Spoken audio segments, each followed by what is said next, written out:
Buenas noches, mi nombre es Fabián Furero, soy del curso de Antropología y vamos a adentrarnos en el término cultura desde el punto de vista de la antropología. Para esto hay que iniciar diciendo que lo que nos diferencia de los animales es que el hombre es capaz de producir cultura.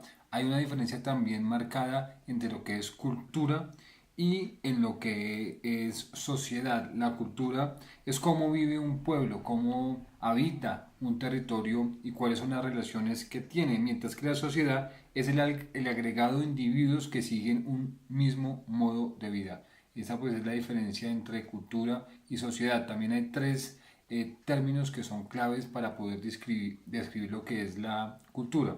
Tiene que ver con el enculturación, el relativismo cultural y el etnocentrismo. Empecemos por ese último. El etnocentrismo hace parte de cómo una cultura es capaz de criticar a otra. Digamos, hace parte de la unidad crítica de la cultura. El tema del relativismo cultural es como hay culturas distintas pese a tener rasgos comunes, rasgos iguales. Y la inculturación se refiere a ese sello de la cultura y de la sociedad que le permite a una cultura evolucionar siendo la misma cultura y que permite que los abuelos de generación en generación transmitan esos rasgos culturales pues a los jóvenes dentro de una cultura. Adentrémonos un poco en lo que ha sido la cultura para pensadores, para críticos históricos de este tema. Empecemos hablando de Karl Marx, que es conocido pues sus posturas comunistas, pero también es conocido porque une, digamos, esas posturas sociales con el tema de la cultura. Él dice que la cultura hay que entenderla como un producto de las relaciones de producción. Y digamos, el tema de producción pues está muy asociado con todas las teorías críticas que él hace durante, digamos, todo el estudio que hace de la cultura. Para Freud, la cultura pues es un generador de angustia. Digamos que Freud tiene un concepto un poco más clínico de la cultura y eso hace parte de que es el padre del psicoanálisis.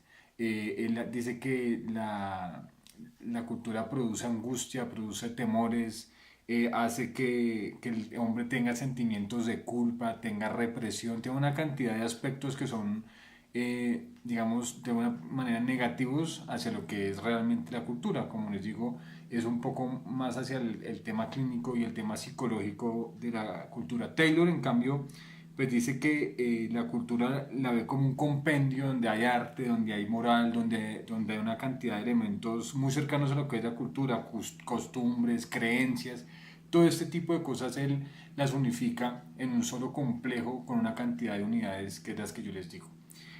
Framboise independiza el significado de la cultura a la raza, a la cultura y a la lengua, que pues es un, digamos, un pensamiento moderno y muy antropológico porque incluye a la raza. En el tema, por ejemplo, de Hertz, él hace un tema más semiótico, es más hacia la lengua y hacia el signo como un elemento cultural. Él dice que la cultura es una fuente de sentidos para darle significados a elementos de la vida cotidiana. Digamos, es importante porque coge la semiótica, pero también coge el tema de los aspectos de la vida cotidiana que también hacen parte pues de la cultura. Ahí hay un tema importante que es la diferencia entre cultura y sociedad. La cultura hay que entender que es como vive un pueblo y la sociedad como un agregado de individuos. Pero además de eso también está el tema de la concepción simbólica que hay de la cultura y Jiménez pues habla que existen momentos epistemológicos y paradigmáticos en torno a la noción de lo que vemos como cultura. Y está la fase simbólica que le hace Clifford diciendo que la cultura tiene un entramado de significados que el hombre tiene que ir hallando y dice que el objetivo de la antropología es la interpretación de la cultura y encontrar ese sentido por medio de los significados múltiples que tiene la cultura. Jiménez, que es otro de los autores que hemos venido estudiando, pues dice que la cultura es una organización social. Él se devuelve un poco al tema de la sociedad como tal y dice pues que los sujetos son los que, digamos, forman esquemas para entender su propia cultura. Básicamente estos son los términos y básicamente la línea de tiempo que han marcado varios autores, desde Marx pasando por Freud, acerca del el término de cultura. Algunos lo ven por el lado de la producción, un tema económico, otros ven por el tema clínico, otros por el tema del lenguaje. Es decir, la cultura pues es una apropiación que le da cada persona para decidir de alguna manera quién es dentro de la antropología. Muchísimas gracias.